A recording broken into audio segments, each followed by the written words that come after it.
yo había pensado compartir algunas ideas con ustedes, voy a ser sintética, así pasamos al debate y podemos intercambiar y también aprovechar los compañeros y hacer preguntas. Si tenés por ahí, compañero, la presentación, dos reflexiones o tres en torno a lo que venimos trabajando en los encuentros anteriores, ¿no? Que dialoga tan bien con todo lo que expuso Aarón. ¿Recuerdan cuando hablamos de la geopolítica de las emociones? ¿No? Tomábamos un poco el análisis de Moisés, haciendo una crítica desde una mirada eurocéntrica, pero vos hablabas del capitalismo guerrero, ¿no? Y el espíritu belicoso. Y en ese encuentro hablamos mucho de la geopolítica del enojo y de la bronca, pero me parece mucho más certera me tomo esto que vos planteás, porque la belicosidad, ¿no? Y este capitalismo guerrero creo que refleja mucho lo que estamos viviendo, ¿no? Entonces, cómo superando la cuestión emocional, tomando esta concepción y esta teoría de creencia, cómo esa fuerza social empuja. Y qué propio que es de este momento de cambio de época que venimos trabajando, analizando, y cómo también, a partir de esta descripción detallada que hiciste, un poco la hipótesis que trabajamos es en esta nueva fase del capitalismo y en esta crisis y esta transformación del modo de producción capitalista en su nueva fase financiera digital, hoy pareciera ser que la democracia es prescindible, se puede prescindir de la democracia, y lo venimos trabajando y venimos leyendo autores que plantean esto, recuerdan desde lo subjetivo y ontológico hasta las mismas propuestas políticas. Y esto me lleva a esta lectura de no definir a este movimiento como un movimiento liberal. Yo esto de manera hasta casi intuitiva, cuando surgió esta fuerza, a veces me reía dando clase porque me encontraba reivindicando la Constitución de 1853 y Alberdi, y digo, me ofendía que hablara así Alberdi, este señor, ¿no? Entonces, desde esa cuestión de las creencias, siendo que, bueno, ya sabemos, somos peronistas, revisionistas, y desde ese lugar digo, ¿qué hago reivindicando ese origen liberal de la patria? Pero porque está vinculado justamente con esto, con una construcción que es profundamente autoritaria. Entonces, me parece que ahí hay una clave para leer a estos movimientos, ¿no? Bueno, esto en relación a los encuentros anteriores y algunas de las cuestiones geopolíticas que charlamos. Si les parece, vamos pasando y un poco... Uy, no se ve demasiado bien, pero bueno, de acá sí, perfecto. Un poco la síntesis de algunas de las claves que proponen los textos. Estos encuentros, le cuento a los compañeros, están funcionando un poco como disparador de intercambios y de diversas miradas, ¿no? Entonces digo, bueno, los autores a los cuales recurrimos, que les proponemos, y las lecturas que giran en torno a explicar y caracterizar esta fuerza, yo planteaba, bueno, hay tres grandes como ejes, ¿no? Hay uno que hace mucho hincapié en la cuestión geopolítica, en las claves geopolíticas de la emergencia, y que pone en diálogo a la Libertad Avanza con otras fuerzas políticas como el bolsonarismo y otras de los países centrales que ya hemos mencionado y que hemos debatido qué tenían en común y qué tenían de diferente estas derechas radicalizadas, ¿no? Y cómo en el contexto de reconfiguración de la hegemonía mundial y de esta disputa entre la transición hegemónica del llamado G2 de China con Estados Unidos, o el bloque Atlántico Norte céntrico, con el bloque del Pacífico, y la tensión con el mundo multipolar, y los vínculos internacionales de esta nueva aristocracia del dinero. Hay uno de los textos que tienen que justamente plantea esta nueva internacional reaccionaria, donde la categoría que elige el autor que ahí tienen es justamente la derecha radicalizada, ¿no? Que responde a esta nueva fase. Y en estas claves de lectura no quiero ahondar porque esto ya lo hemos trabajado, pero me parece interesante ver esta descripción que ustedes trabajan vinculado a las creencias y a los núcleos de sentido de esta fuerza. Tal vez encuentren muchas similitudes en las otras derechas radicalizadas, ¿no? En la derecha de Trump, de Bolsonaro, en cuanto a la construcción identitaria y a las creencias, como bien lo explicó Aarón. Ahora, volviendo al eje geopolítico, ¿cómo en términos materiales son la contracara? Se complementan, pero justamente presentando propuestas y proyectos económicos absolutamente divergentes, ¿no? Y esto lo hemos hablado mucho, como a esta nueva aristocracia del dinero representada en Elon Musk, y lo que veíamos, el conflicto ejemplificado en el caso de Brasil, que lo trabajamos en el encuentro pasado, a ese proyecto, ¿sí?, se le presenta como contrapartida un gobierno que facilita todo tipo de acceso a los recursos naturales, a los bienes comunes, ¿no?, de nuestra patria, a la falta de regulación y todo lo que venimos conversando, ¿no? Pero me parece que ahí hay una clave que está vinculado a entender a esta fuerza política en este mundo en transformación y en este mundo en crisis. Luego hay otra clave que tiene que ver con lo cultural, con la crisis de la democracia en diversas latitudes y esta mutación antropológica que hablábamos con Mónica, recuerdan, vinculado a la emergencia de la sociedad digital y las nuevas formas y las nuevas lecturas que se producen de la realidad a partir de esta situación. Y la otra clave es la histórica, que Aarón la nombró y que es la que a uno desde el lugar de justamente de historiador de historiadora, vinculada a la larga lucha entre estos dos modelos de país en la Argentina, que se reconfiguran, que se reconstruyen, que encuentran nuevas identidades, pero reconfigurando las anteriores. Y cuando vos planteabas esta reconfiguración libertaria, aparece también la pregunta de qué ocurre con las reconfiguraciones del campo nacional y popular. O sea, hay una contracara allí y un poco Laura lo preguntaba, ¿no?, provocativamente, pero por momentos pareciera ser, y a partir de aquí hablo en el plano de las hipótesis, todas, había elegido 6, ya podemos agregar una más, pero pareciera ser que, como decía Campos, ¿recuerdan el texto de Alejandro Campos? Que estas nuevas derechas o derechas radicalizadas, como prefieren llamarle, han comprendido y han logrado reconfiguraciones de manera hasta más veloz que el campo nacional y popular frente a estas transformaciones digitales y estas nuevas subjetividades de las cuales veníamos hablando, ¿no? Entonces me parece que ahí hay una pregunta también vinculada a cómo se reconfigura el campo nacional y popular. Pero en torno a la tradición liberal, bueno, cómo retoma de la larga tradición liberal aquella pata vinculada al autoritarismo que existe y es muy profunda. Por eso decía, bueno, mucho de la dictadura genocida ¿no?, o del mitrismo recalcitrante, más que del proyecto republicano de Alberdi. Digo, ahí hay también para un siglo XIX muy rico para estudiar, porque la matriz autoritaria antiliberal se encuentra presente y tiene una larga historia. La particularidad es que ahora dialoga con ese ultraliberalismo económico, que a su vez es la contracara de ese momento de transformación del capitalismo, ¿no? Porque es lo que necesitan para la apropiación de los recursos y todo lo que hablamos en los primeros encuentros con detalle. Pasamos a la próxima.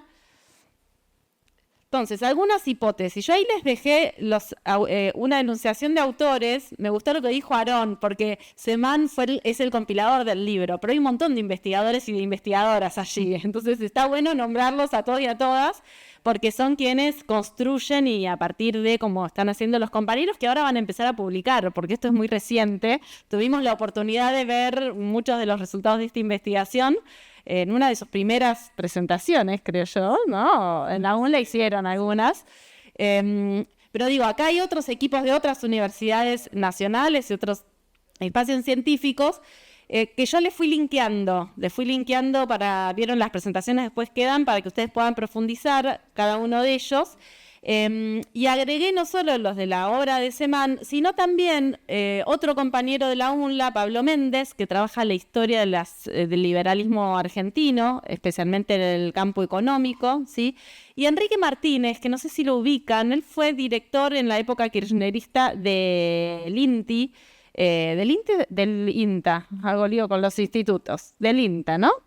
Bueno, especialista, se dedica a cuestiones vinculadas al desarrollo tecnológico, ¿sí? Y a la economía. No, INTI. al INTI, sí, yo creo que era el INTI, sí. Y lo invitamos a escribir, a hacer una reflexión en un material que yo ahí se los linkeé, que fue un dossier que escribimos, que publicamos en la UNLA el año pasado, en torno a los 40 años del retorno democrático que pasó, ¿no? Si tendríamos cosas para reflexionar con esto, cuánto que tendríamos que reflexionar y cuánto necesitamos tomar este eje vinculado a la democracia, que como campo nacional y popular nos cuesta, digo, bueno, también ahí hay alguna pregunta vinculada a, históricamente el movimiento peronista ha sido acusado de antidemocrático, de fascista, y la bandera democrática tomada del otro lado, ¿no? Entonces, ¿qué pasa cuando hoy justamente el autoritarismo se encuentra allí, ¿no? Bueno, estos son entonces algunos de los autores. Enrique en ese dossier publicó una nota que se titulaba básicamente "Sin democracia económica no hay democracia". Punto. Del resto de los, ¿no? Sin democracia económica y social, ¿qué pasa con el resto de las democracias? Es un poco la pregunta. Entonces, bueno, como enunciar las hipótesis, las principales hipótesis que aparecen allí sobre la emergencia de esta fuerza, y lo pasamos rápido porque muchas de las cosas ya las mencionó Aarón. El libro de Semán, efectivamente, como planteaba Aarón, pone el énfasis en las transformaciones del tejido social, ¿no? En esta construcción de la sociedad del cuentapropismo y de la informalidad, y plantea que fue y es un mundo socialmente ignorado por parte de grandes sectores del movimiento nacional. Esta mirada, que lo hemos hablado bastante también, y lo vinculo al encuentro que tuvimos también con Mónica, cuando charlábamos sobre las transformaciones del mundo del trabajo. Si el mundo del trabajo cambió, si más de la mitad de la economía se maneja en términos de informalidad, que no solo implica trabajo mal llamado en negro o falta de derechos laborales, sino que implica que muchos de esos trabajos son trabajos cuentapropistas, donde además viene de la mano con la construcción de subjetividades, donde muchas veces esto es reivindicado y no hay una búsqueda de insertarse en el mercado laboral formal, tal como por ahí muchos de nosotros y nosotras, ¿no?, crecimos pensando en este modelo de desarrollo laboral. Bueno, todo ese mundo está muy bien descrito en este libro, y plantea, según muchos de estos autores, que es la clave para comprender por qué, y en esto vamos a coincidir, por la centralidad que tiene en la construcción social, política, económica, cultural, en el plano de las creencias, el trabajo, ¿no? Aquello a lo cual nos dedicamos, y cómo la sociedad se ordena alrededor de eso. Una segunda clave de lectura es esta nueva sensibilidad, ¿sí?, que aparece con el concepto de los mejoristas. Y allí también rescata desde otra metodología de análisis, pero también llega a la conclusión que planteaba el equipo que dirige Aarón sobre la cuestión mejorista, tanto en el plano personal, familiar, pero también en el concepto y en la idea de la grandeza de la nación, ¿no?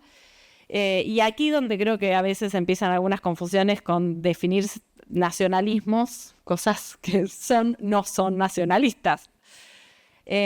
Por eso, volviendo a un poco lo que vos decías, cuando uno piensa hacia futuro, para ir tomando cosas de esperanza también, digo, hay cuestiones muy estratégicas del proyecto libertario que son propias del modelo social económico y que responden a la base social material, que chocan directamente con muchas de estas creencias base y núcleo fundantes. Por lo tanto, hay allí un punto donde yo creo que el límite de la realidad se va a encontrar, ¿no?, presente.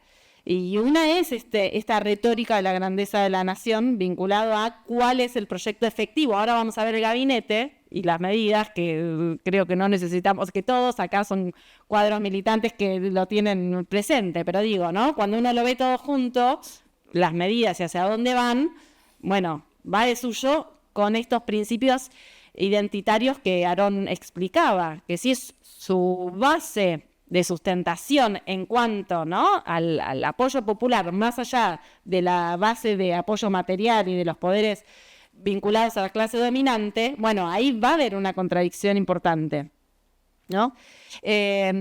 Luego, la tercera, el eje de la deuda de la democracia, como yo les decía, y esto me parece que es bien interesante porque una democracia sin igualdad, ¿no?,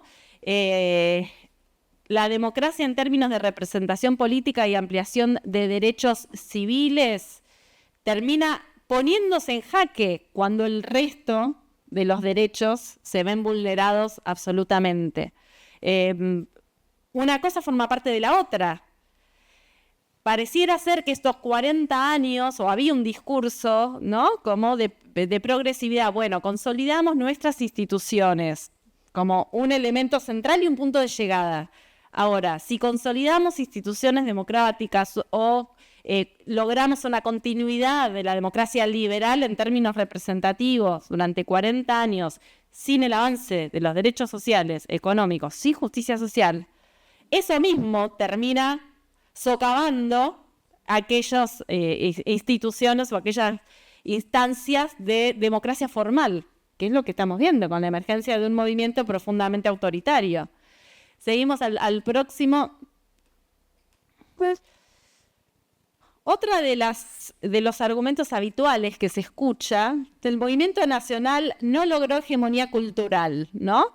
Esto lo dice Semán en su libro, plantea que en términos de Gramsci, de batalla cultural, que le gusta hablar tanto a los libertarios inclusive de este concepto, plantea que la lectura que se hace, y esto lo podemos debatir después en el intercambio, ¿no?, que no se logró esta hegemonía cultural. Yo ahí agrego que me parece más profundo y me parece que está bueno plantear la cuestión, por eso me gustaba el artículo de Santiago Liaudat, que recoge algunos debates que se vienen dando vinculado a la crisis de los valores, la cuestión ética y espiritual. Hay otra dimensión más allá de lo estrictamente cultural o la lucha de los sentidos, ¿no? Hay otros elementos que se ponen en juego que un poco complejizan esta idea de, bueno, no se logró la hegemonía cultural, pero bueno, lo dejo planteado después para el debate. La otra hipótesis es que logra articular al viejo liberalismo y a conceptos del nacionalismo conservador argentino, pero que los desbordan, ¿no? Y que ha logrado consolidar un nuevo sentido común antielitista. Esto es algo, y de paso te voy tirando preguntas para después, ya que estamos acá, pero esto es algo que a mí me llama mucho la atención, siendo un movimiento que en su proyecto estratégico y sus definiciones estratégicas es profundamente elitista y que responde un país para pocos, como el de 1910, y en eso es tan claro, o sea, realmente uno dice, es el país de 1910, del Quintana, presidente en su máxima expresión, ¿no?, abogado de empresas británicas, el de Mitre o el de Rivadavia, ni siquiera el proyecto liberal, ni de Alberdi, ni de Sarmiento, ni de Roca. Digo, si uno tiene que hacer línea histórica, ¿no? Sin embargo, ha logrado construir una adhesión en su militancia que yo observo rasgos como antielitistas. Lo dejo ahí como para pensar. Y una sexta hipótesis, la radicalización de las fuerzas de derecha a nivel global, que esto es lo que hablábamos, que allí hay dos miradas distintas. Pablo Méndez sostiene una hipótesis que me parece interesante para discutir, porque en general se dice que esto es la profundización del neoliberalismo, ¿vieron? Que hay una idea de, bueno, la globalización neoliberal financiera, ¿sí?, se profundizó y tenemos a estos nuevos movimientos como expresión de una nueva fase de eso. Y Méndez dice, en realidad es el resultado del fracaso de eso, ¿no?, de ese proyecto globalizador que generó bolsones de falta de trabajo, inclusive bolsones de pobreza. Algunos autores hablaban ya hace muchos años de las periferias dentro del centro, ¿no? Dentro de la civilización occidental, entre comillas, de Estados Unidos y Europa, ha generado diversas problemáticas por las cuales aparecen estos nuevos movimientos con un discurso nacionalista, o a algunos autores les gusta llamar soberanistas, ¿no? Donde este debate entre el supuesto nacionalismo y globalismo, ¿sí?, que atraviesa alguno de los países centrales. Después, si quieren, podemos profundizar sobre esto, que es todo un punto particular. Yo les incluí en esta presentación para que después puedan leer 4 artículos distintos que específicamente trabajan sobre esto, sobre qué son los nacionalismos, soberanismo, izquierda, derecha, progresismo, todos esos debates que está interesante para dar. Seguimos entonces. Bueno, esta es como hipótesis de lectura. Ahora, vayamos al mapa político del Gobierno de la Libertad Avanza. Este es el trabajo que hizo el equipo, ¿sí?, del CELSI, que publicó en la revista Crisis, donde lo que hace es analizar el gabinete. Esto ustedes lo tienen, después lo van a poder ver porque ahí está muy pequeño, pero sí fíjense que en las referencias, que esto sí es lo que me interesa, que se pueden ampliar, si vamos al origen partidario y al costadito, ¿no?, aparecen como estos 3 grandes grupos. Entonces, por un lado, funcionarios que son reclutados directamente por la Libertad Avanza, ¿sí?, que cuando uno mira la pertenencia está directamente relacionado con grandes corporaciones, las corporaciones empresarias, y con fundaciones liberales, si vienen de ese universo, o de las ONG y fundaciones, o del mundo empresario directamente. Luego una segunda pata vinculado al PRO, ¿sí?, o a Cambiemos, digamos. Y una tercera pata vinculado al menemismo y al peronismo cordobés. O sea, como esas 3 patas que, insisto, con esta idea de la reconfiguración de ese campo, no solo desde lo identitario, sino también desde lo político. Porque a mí me parece que el momento en el que estamos hoy es una reconfiguración absoluta, ¿no? Entonces, cuando uno mira el gabinete, encuentra estas 3 patas.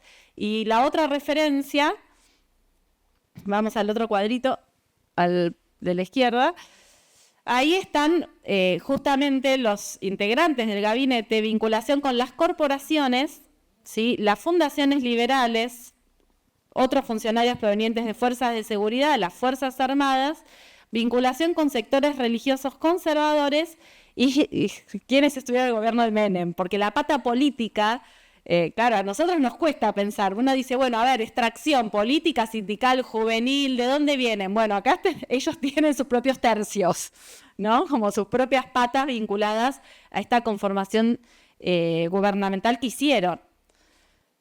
Y acá seguimos para la próxima. Ese cuadro que ven ahí pequeño, ustedes después lo van a poder ampliar, son los funcionarios. Yo lo que hice fue construir otro cuadro, no con los nombres de los funcionarios, sino la próxima. A ver si, ojalá se vea bien. A ver, ¿se llega a ver un poquito? Más o menos. Bueno, acá lo que hice fue extraer las pertenencias institucionales, ¿sí?, del gabinete, porque algunos nombres cambiaron, pero si uno observa a quién responde, a cuál de estas patas responde, siguen siendo los mismos. Por esto acá insisto en esto de cuál es el proyecto estratégico de la Libertad Avanza y qué pasa con las bases. Ahí hay algo interesante que también hay que explotar un poquito más, creo yo. Porque acá tenemos mundo empresario corporativo, ¿sí?, el de la izquierda, fundaciones liberales, la familia militar, y que usé ese término para no usar Fuerzas Armadas, porque no se trata del conjunto de las Fuerzas Armadas, y los grupos religiosos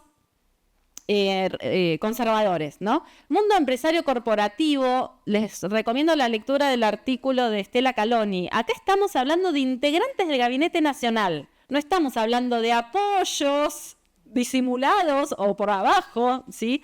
Estamos hablando de funcionarios, que luego en el artículo está el detalle de quién responde a quién, ¿sí?, que son aquellos que ocupan las primeras o las segundas líneas de los ministerios. Bueno, fíjense, Techín, bueno, ahí, ¿no? Para hacer el mapa.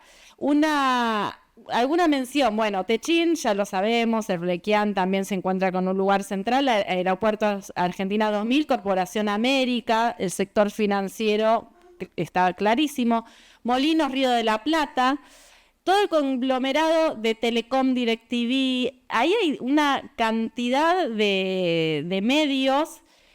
Les recomiendo el artículo de Estela Caloni que explicita cuáles son las relaciones entre ese grupo empresarial argentino y la derecha extrema de Israel. Y cómo allí también aparece el vínculo con sectores ultraconservadores del judaísmo, que son conocidos por todos, porque Milei los ha expresado. Otro tema que también, para preguntarte, ¿qué pasa en esta base militante con esta cuestión religiosa de Milei? Ahí es otra pregunta. Por el otro lado, las fundaciones liberales, identificar y observar algunas, ¿sí? Yo ahí puse algunos de los nombres, algunas responden a Patricia Bullrich, otras a Venega Lynch, otras directamente a Macri, y si uno mira las terminales, se encuentra terminales en, obviamente, Estados Unidos, el Departamento de Estado, ya la otra vez lo vimos del lado, ¿se acuerdan?, de la política norteamericana hacia acá, con el texto de Elian Salams que miramos. Desde este lado tenemos sus terminales Estados Unidos, Alemania, Bélgica, ¿sí? Son algunos de los espacios donde están triangulados. Y cuando ustedes lean alguna de estas siglas, o lo pueden googlear y pueden mirar quiénes lo integran, y con mucha facilidad uno puede armar el mapa de articulaciones internacionales, ¿sí? Y los grupos religiosos, como último, bueno, que aquí nos encontramos con grupos vinculados.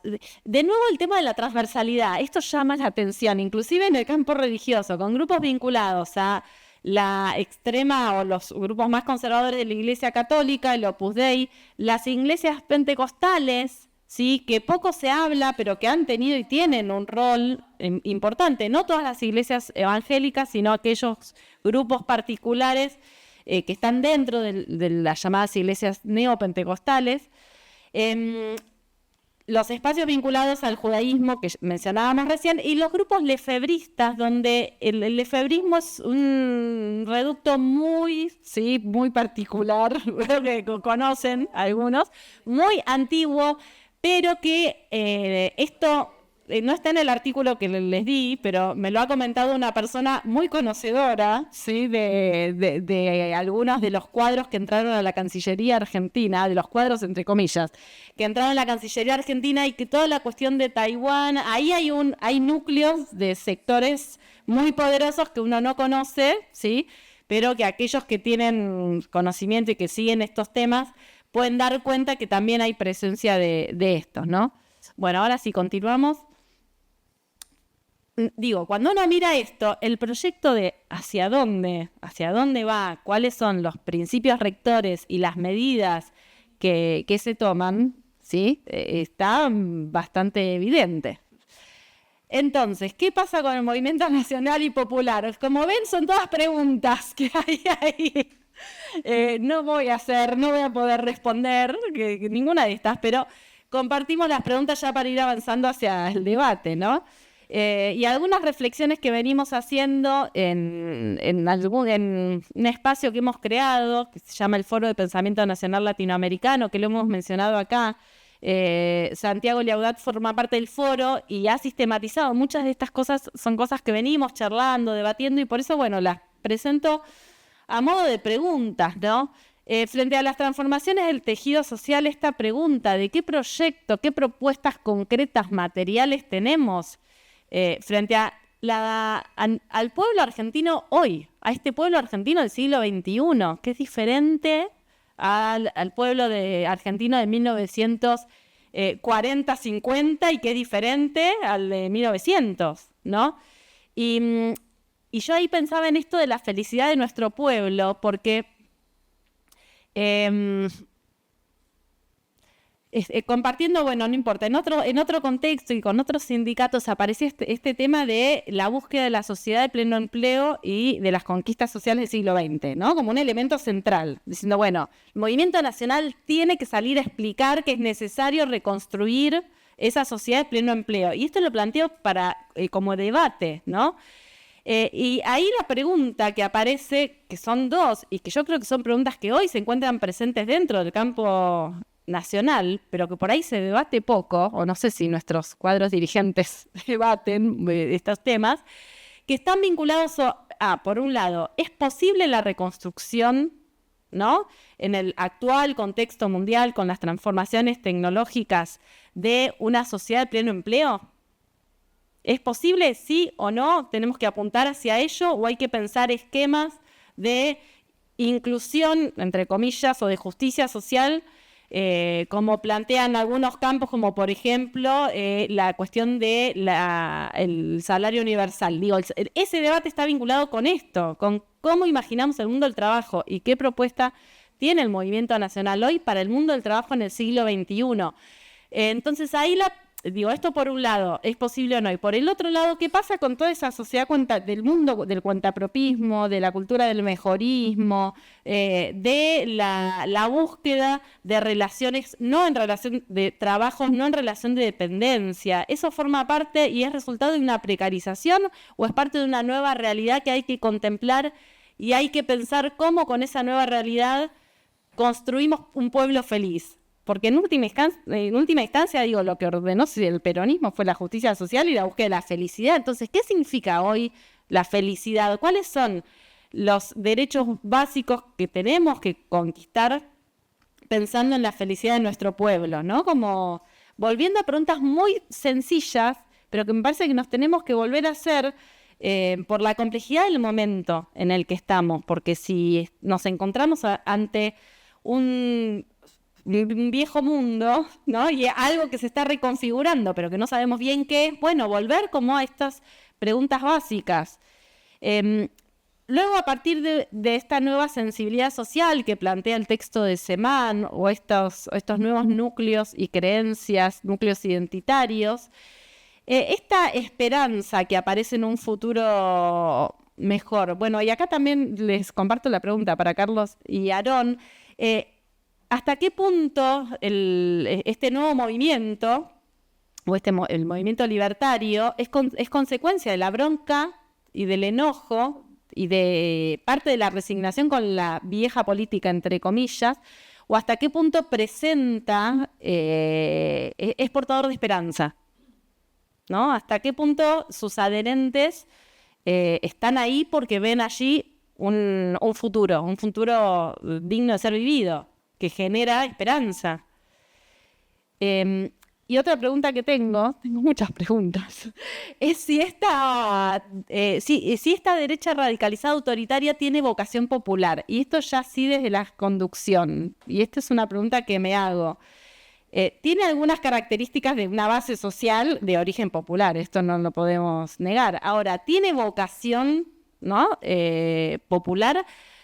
Y en cuidarse tanto de no poner a la otredad como el peronismo, y me parece que hay ahí un tomar elementos y echar mano de muchos elementos vinculados a movimientos políticos con raigambre popular. Y las deudas de la democracia, ¿no? Bueno, yo creo que en esto que hay un acuerdo y podemos encontrar, creo yo, por los debates que se han dado en la militancia en términos generales, los límites que tuvo movernos dentro del campo de lo posible, ¿no? Del pragmatismo político, de elegir el candidato que sea más moderado, que esté más a la derecha, que no nos animemos a cuestionar las bases del modelo económico extractivista, o sea, preguntarnos cuáles fueron los cambios que pudimos hacer en los últimos gobiernos nacionales y populares, pero cuáles no. Inclusive en los momentos de mayor distribución del ingreso, ¿qué pasó con la matriz productiva? O sea, preguntarnos justamente por la democracia económica, ¿no? ¿En qué medida se acompaña y se presenta y se discute la renta y los sectores estratégicos de la economía nacional? Bueno, ahí tenemos una cantidad de elementos que en esto sí creo que se avanzó bastante en pensarlo, en debatirlo y en llegar a algunos consensos, por lo menos los que pensamos estamos dentro de, ¿no? de esta parte del mundo dentro del movimiento nacional, que es muy amplio, de sentir que necesitamos ser mucho más radicales, con perdón de la palabra, con nuestras posturas, ¿no? Especialmente con aquellas vertientes vinculadas a un modelo de desarrollo que en gran medida continuó siendo extractivista, inclusive bajo los gobiernos nacionales y populares. Entonces, no hemos tenido un debate de qué pasa con, que en su momento la sojización, qué pasa hoy con la minería. Si uno mira la legislación vinculada al litio, bueno, la otra vez lo explicábamos, ¿no? La Argentina ni siquiera fue declarado recurso estratégico. Lo tiene Chile. Chile tiene un modelo mucho más, entre comillas, nacionalista que el nuestro. Y con nuestros gobiernos en el medio. Ay. Entonces, bueno, y para cerrar, entonces, vamos a la última, creo que ya venía lo de las categorías. No, esta última, después con esta cerramos. Bueno, el Movimiento Nacional Popular, la hipótesis de Santiago que les compartía, ¿sí? que en realidad se trata de una crisis espiritual. El peronismo se convirtió en un mero instrumento de poder, abandonando su proyecto original de transformación social, ¿no? Y la segunda hipótesis es que ha perdido anclaje en la clase trabajadora. Yo ahí agregaría la pregunta sobre la clase trabajadora. Le daría como una vuelta más. Y recuerdo mucho el encuentro con Mónica, vuelvo a ese encuentro, recuerdan todo lo que charlamos, ¿no? Y con respecto al último punto, la articulación de las redes internacionales, ¿no? Que promueven estos discursos de odio, racismo, belicosidad. Esperen, acá me quedó algo. No, esto se filtró de lo anterior. Esto no iba acá. Esto era de lo anterior, pero ya lo hemos trabajado, así que eso no lo podemos. Bueno, como síntesis, las 6 claves que plantea Leaudate en el texto, ¿sí? Que son puntas para comenzar a pensar, adoptar una renovada y genuina perspectiva nacional popular, hacer carne la ética del servicio, ¿sí? Ofrecer una utopía, recuperar la dimensión mítica, recuperar el valor de la organización y la estrategia, retomar la formación política. Algunas de estas cosas en los encuentros anteriores tratábamos de verlas en esto de Otro Mundo es Posible, cuando veíamos, por ejemplo, a Lula y el proyecto estratégico de desarrollo de una neoindustrialización sostenible, como Lula lo llama, ¿no? En el marco del mundo multipolar, ¿no? Con los BRICS a la cabeza, o cuando veíamos el discurso de la presidenta mexicana, ¿no? Y las claves de esperanza que estuvimos. Les quedó como tarea verlo. Después vamos a preguntar, vamos a hacer ya quién lo escuchó completo. O los discursos y las reflexiones del Papa Francisco. Digo, como todos aquellos referentes y referentas que en nuestro presente y en términos internacionales también están planteando algunas claves de esperanza que necesariamente vamos a tener que ver, bueno, cómo las llevamos nosotros y nosotras adelante. En estas semanas tan difíciles, además, para nuestra coyuntura política y para nuestros espacios políticos, sindicales, difíciles en todo sentido, por lo que pasa hacia adentro, pero fundamentalmente por vivir en esta Argentina de Milei, que esperemos que no se convierta en ninguna era, ¿no? Lo sentimos como una era y sentimos que ya ocurrió, que viene y que viene pasando mucho. Pero digo, en este momento de tanta complejidad, recordar a Jauretche, ¿sí? Que en momentos de crisis a mí me pasa que me estoy enganchando mucho a leer de la década infame. Además, problema de historia agradece, pero bueno, los años 30, que han sido esos años tan infames, y que si uno tiene que encontrar un paralelo histórico a la aprobación del RIGI y la entrega de los recursos tal como está ocurriendo ahora, es inevitable no ir a 1933 y al Pacto Roca-Runciman y a ese contexto de entrega, y también a la crisis espiritual de esos años, de la que tanto hablaba Hernández Arregui, Enrique Santos Discépolo, donde había un desánimo absoluto. Y hay una carta de Jauretche que en el año 42 le escribe a Ábalos, que seguramente por ahí la conocen. Ábalos había sido ministro de Obras Públicas de Irigoyen, y en ese momento, donde todos los partidos eran conservadores, ¿no? Esta idea de barajar y dar de nuevo y de reconfigurar todas las fuerzas políticas fue lo que ocurrió entre el 42 y el 46. Son años claves. Y Jauretche le escribe a Ábalos y le responde su carta diciéndole, bueno, que le da pena encontrarlo tan triste, porque Ábalos, imagínense, después de la muerte de Irigoyen, los años de década infame, un militante, en palabras de Jauretche, de los más honestos y con una ética, ¿no?, muy destacada. Entonces Jauretche le dice que le da pena encontrarlo tan triste y deprimido, y le dice, yo estaba igual hasta que en el 35, cuando se forma Forja, ¿sí?, Fuerza de Orientación Radical de la Joven Argentina, todo ese núcleo de ideas, dice, nos reencontramos aquellos que tenemos pocas certezas, pero firmes, y que aún sintiéndonos una minoría absoluta, ¿no?, nos mantenían en pie esa convicción de la certeza de quien sabe que cree, ¿no?, que cree su propia verdad, y que es una verdad que en algún momento se va a imponer